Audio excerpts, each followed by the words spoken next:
Hello everyone, this is अनुपम। तो आज हम पढ़ते हैं चैप्टर 11 टॉपिक वर्क। तो वर्क क्या होता है? वर्क के बारे में क्या जानते हैं? हम सब जानते हैं। क्या जानते हैं वर्क के बारे में? कि जो भी टास्क में हम एनर्जी लगाते हैं तो वो सारा टास्क हमारा क्या कहलाता है? कार्य कहलाता है।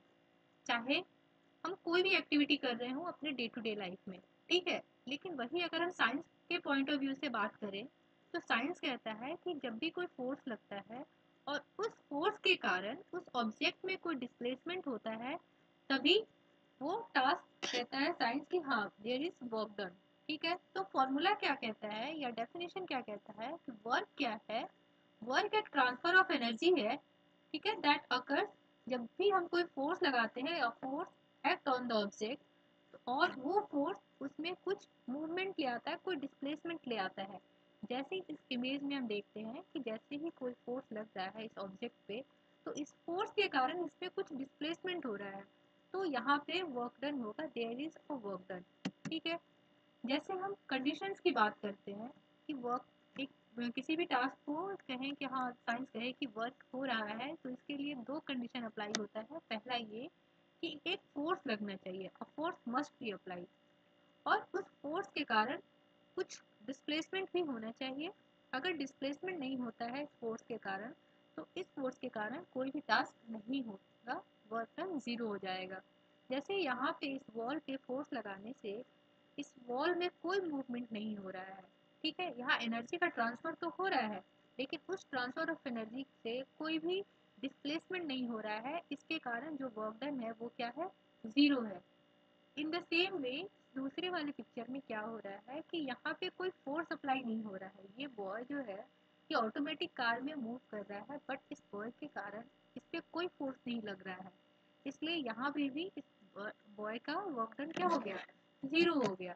ठीक है, तो इससे हमारा फॉर्मूला क्या निकल कर आया कि work done equal to force into displacement. यानी अगर किसी ऑब्जेक्ट पर 1 न्यूटन का फोर्स लगाएं और उससे 1 मीटर का डिस्प्लेसमेंट हो, तो वर्क डन हमारा क्या हो जाएगा? 1 न्यूटन मीटर हो जाएगा। और इसको हम जूल भी कहते हैं, और ये हमारा ऐसा यूनिट होता है। और वर्क हमारा क्या है? ये कैसा क्वांटिटी है? ये एक स्केलर क्वांटिटी है। स्केलर क्वांटिटी मतलब क्या होता है? Dot product. तो उसको अगर हम एलेबोरेट करके लिखेंगे तो क्या होगा? वर्क डन का फॉर्मूला होगा force into displacement into cos theta. और ये थीटा क्या होता है? ये फोर्स और डिस्प्लेसमेंट के बीच का एंगल होता है। ठीक है, तो अब अगर हम इसके वैल्यूज की बात करें तो यहाँ हमें सिर्फ 3 वैल्यू की जरूरत है। कौन कौन सी? 0 डिग्री, 90 डिग्री और 180 डिग्री। ठीक है, कॉस जीरो का वैल्यू 1, कॉस 90 डिग्री 0 और कॉस 180 डिग्री का वैल्यू -1। इनके बेसिस पे हमारा वर्क डन निकल के आता है कि इनका नेचर क्या होगा। तो वर्क का नेचर कब पॉजिटिव होता है, कब जीरो होता है और कब नेगेटिव होता है, वो डिपेंड किया हमारे कॉस थीटा के वैल्यू पर। तो हमें पता चल गया कि वर्क का कितना नेचर हो गया? पॉजिटिव, जीरो और नेगेटिव वर्क डन। जैसे हम इसमें देखते हैं कि यहाँ क्या है? फोर्स और डिस्प्लेसमेंट दोनों का डायरेक्शन क्या है? एक दूसरे के अपोजिट है। तो यहाँ पे कौन सा वर्क होगा? नेगेटिव वर्क होगा। जैसे ये इसका एग्जाम्पल क्या होगा कि अगर एक गाड़ी मूव कर रही होती है और जब हम उस पर ब्रेक लगाते हैं, ठीक है, तो ब्रेक लगाए तो फोर्स किधर लगा? फ्रिक्शन फोर्स पीछे के डायरेक्शन पे लगता है। और क्या है, कार तुरंत रुक जाती है? नहीं, थोड़ा डिस्प्लेसमेंट लेकर तब रुकती है। तो डिस्प्लेसमेंट का डायरेक्शन क्या हो गया? उसके अपोजिट। तो यहाँ पे थीटा क्या हो जाता है? 190 डिग्री, सॉरी 180 डिग्री। तो कौन सा वर्क डन हुआ? नेगेटिव वर्क डन हुआ। ठीक है, अगर हम सेम किसी पे फोर्स लगा रहे हैं किसी ऑब्जेक्ट पर और अगर डिस्प्लेसमेंट भी उसी डायरेक्शन पे हो रहा है, तो यहाँ पे थीटा क्या बना? 0 डिग्री और कॉस 0 डिग्री का वैल्यू 1। इसलिए हमारा कौन सा वर्क हुआ? पॉजिटिव वर्क हुआ। लेकिन अगर हमारा फोर्स और डिस्प्लेसमेंट दोनों एक दूसरे के परपेंडिकुलर हो, तो वहाँ पे थीटा क्या हो जाएगा? 90 डिग्री हो जाएगा। 90 degree cos 90 degree value 0 degree. ठीक है, तो हमारा वर्क डन क्या आ गया? जीरो वर्क हो गया।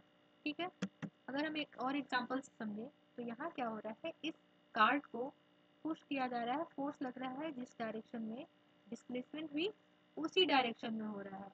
तो यहाँ पे एंगल क्या बना हमारा? थीटा बना 0 डिग्री और कॉस 0 डिग्री का वैल्यू 1। 1 होने के कारण क्या हुआ? यहाँ work done positive work done हुआ। इस पिक्चर में देखते हैं यहाँ क्या हो रहा है कि ये जो आदमी है ये इस बॉक्स को ऊपर की तरफ लिफ्ट कर रहा है।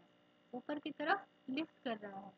तो यहाँ पे अगर हम यहाँ कौन कौन से फोर्स लग रहे हैं, एक तो ग्रेविटेशनल फोर्स लग रहा है और दूसरा इस पर्सन का फोर्स लग रहा है, ठीक है। तो अगर हम ग्रेविटेशनल फोर्स के बारे में बात करें तो इसका डायरेक्शन नीचे की तरफ और डिस्प्लेसमेंट ऊपर की तरफ। तो यहाँ पे थीटा कितना हो गया 180 डिग्री। तो ग्रेविटेशनल फोर्स के कारण कौन सा वर्क हुआ, नेगेटिव वर्क डन हुआ। लेकिन अगर इस पर्सन के थ्रू पूछा जाए तो ये किधर फोर्स लगा रहा है, ऊपर की तरफ और डिस्प्लेसमेंट भी ऊपर की तरफ। तो यहाँ पे थीटा कितना हो गया 0 डिग्री। 0 डिग्री होने के कारण इस पर्सन का वर्क डन कैसा हो गया, पॉजिटिव वर्क डन। लेकिन अगर वो इसी पोजीशन पे इस बॉक्स को लेकर आगे की डायरेक्शन पे मूव कर रहा है तो डिस्प्लेसमेंट का डायरेक्शन और फोर्स का डायरेक्शन में कितना एंगल आया, 90 डिग्री आया। तो उस समय इसका वर्क डन क्या हो जाएगा, जीरो हो जाएगा। क्यों, क्योंकि cos 90 का वैल्यू क्या होता है, जीरो होता है, ठीक है। तो जीरो वर्क को हम थोड़ा और अच्छे से समझते हैं। तो क्या कहता है कि फोर्स और डिस्प्लेसमेंट का डायरेक्शन जब परपेंडिकुलर हो तो हमारा वर्क डन क्या हो जाता है, जीरो वर्क डन हो जाता है। इसके साथ साथ और क्या हो सकता है, अगर कोई फोर्स अप्लाई ना हो, ठीक है, कोई फोर्स अप्लाई ना हो। दूसरा, कोई डिस्प्लेसमेंट ना हो, ठीक है। तीसरा, जीरो वर्क का कंडीशन। तीसरा क्या होगा कि कांस्टेंट हो वेलोसिटी। क्या कांस्टेंट हो, वेलोसिटी। वेलोसिटी कांस्टेंट होने से क्या होगा, हमारा एक्सीलरेशन जीरो आ जाएगा। तो जो हमें क्या पता है, फोर्स का फॉर्मूला क्या होता है, मास इंटू एक्सीलरेशन होता है ना, फोर्स का फॉर्मूला मास इंटू एक्सीलरेशन।